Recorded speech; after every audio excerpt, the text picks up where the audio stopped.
No Brasil de 1892, a República está começando. O Marechal Floriano Peixoto é o presidente com a renúncia do Marechal Deodoro da Fonseca. O país está passando do trabalho escravo para o trabalho livre.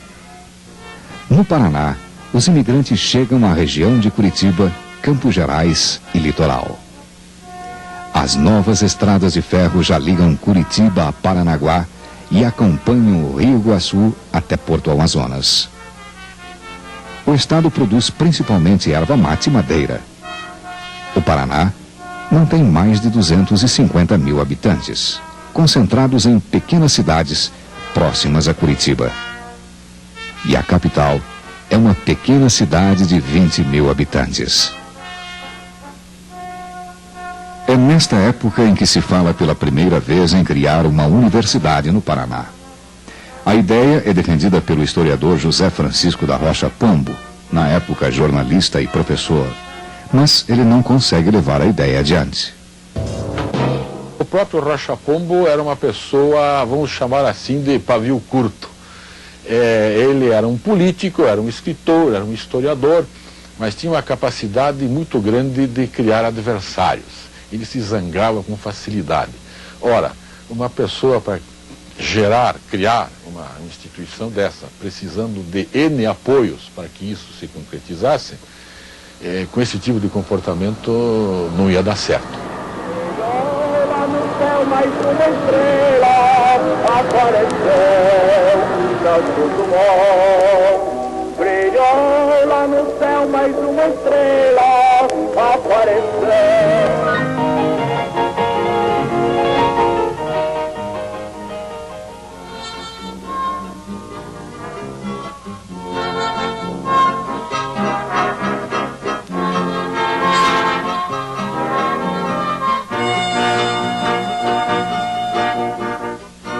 O projeto de construir uma universidade no Paraná reaparece 20 anos mais tarde. Em 1912, o Marechal Hermes da Fonseca é o presidente da República. O Paraná e Santa Catarina estão em conflito, disputando a região do contestado.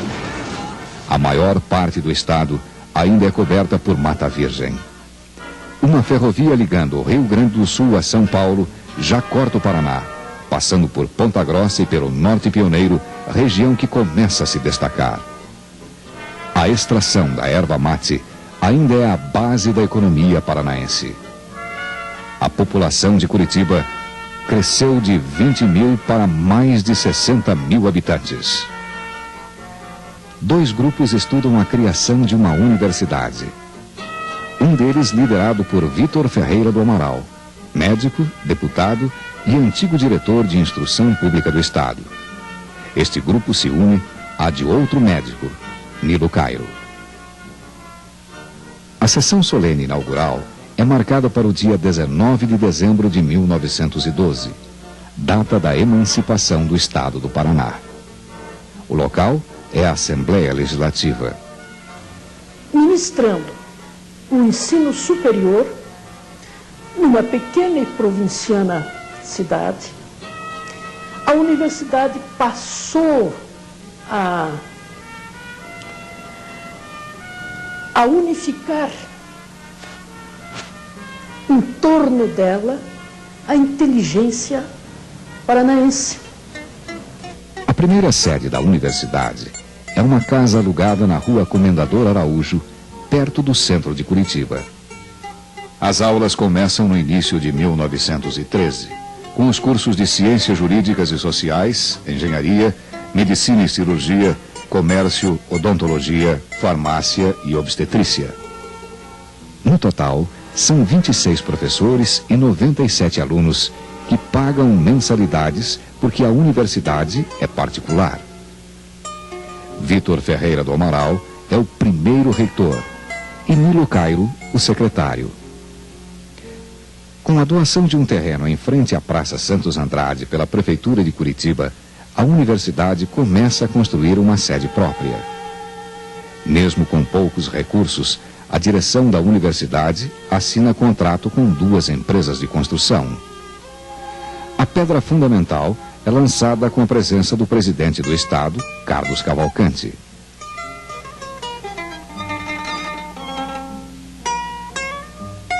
Santa Catarina tinha ganho a questão na justiça, na disputa com o Paraná. O contestado ia passar em totum para as mãos catarinenses. E as lideranças paranaenses não admitiam, não aceitavam uma coisa dessa. E aí aparece a figura do Vitor Ferreira do Amaral. Ele fez um levantamento. Quantos médicos e quantos engenheiros havia nascidos no Paraná e que aqui trabalhavam? Chegou à conclusão de que havia apenas 9 médicos e 4 engenheiros paranaenses. O resto era tudo gente de fora, que não era capaz de lutar, de se entusiasmar para defender o Paraná. E aí então ele chega à conclusão de que isto ocorria por falta de massa crítica no Paraná.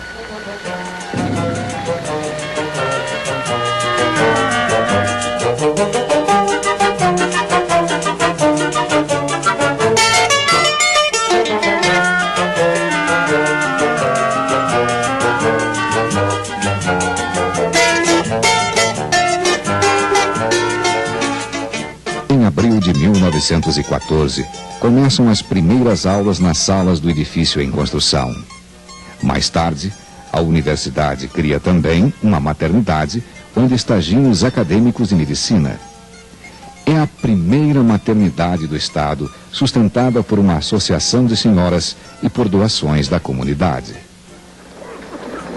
O fim do controle estatal sobre a educação superior através da Lei Rivadavia acaba levando a distorções com a criação de algumas escolas particulares sem estrutura, voltadas principalmente ao lucro. Surgem até escolas que ofereciam doutorados por correspondência. É por esta razão que surge em 1915 a Lei Maximiliano. Para ter um curso superior, a exigência principal é de que a cidade tenha população superior a 100 mil habitantes. Volta o sistema de equiparação das instituições, e só depois de 5 anos de funcionamento é que uma escola pode ser autorizada a conceder diplomas. Com todos estes requisitos, não há opção. A universidade tem que ser desmembrada. As solicitações dos representantes do Estado no Congresso Nacional não são atendidas. Os deputados federais, liderados por Generoso Marques, só conseguem mudar a exigência em relação ao número de habitantes. Pelo menos assim, Curitiba pode continuar mantendo cursos superiores, mas sem a existência oficial de uma instituição como a universidade.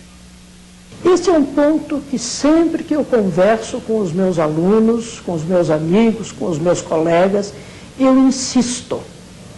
Porque eu defendo em toda a parte onde estou esta afirmativa de que a Universidade do Paraná é a mais antiga universidade do Brasil.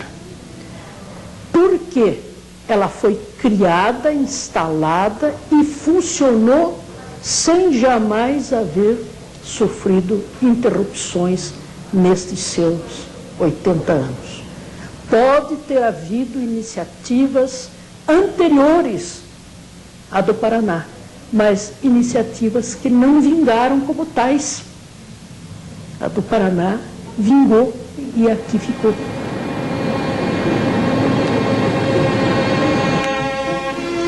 A Primeira Guerra Mundial se agrava com a ofensiva alemã contra Verdun, que marca a aparição da chamada Guerra Moderna com armas mais poderosas. No ano seguinte, os alemães desencadeiam a Guerra Submarina e os Estados Unidos entram no conflito ao lado dos britânicos. A guerra traz sérias consequências para a economia brasileira. Com a crise, os bancos começam a restringir os créditos. Os juros sobre os empréstimos sobem e são cobrados no início de cada mês. Com isso, a universidade não consegue mais pagar as contas. Vitor Ferreira do Amaral usa de seus próprios recursos. E é até criado um imposto de 5% sobre os vencimentos dos professores. Na mesma época, fecham as universidades de São Paulo e de Manaus. A Universidade de São Paulo, que era particular, feita nos mesmos moldes da Universidade do Paraná, ela teve que fechar as suas portas por determinação do governo do Rio de Janeiro, e aqueles estudantes vieram em peso para Curitiba e matricularam-se nos cursos. É dos motivos da salvação, sobretudo do curso de medicina, que estava para ser fechado também aqui em Curitiba. No Paraná, a congregação da universidade desmembra a instituição em 3 faculdades. Atendendo à Lei Maximiliano, a universidade se divide em faculdades com autonomia didática, mas elas permanecem congregadas a uma federação de faculdades com a mesma direção administrativa.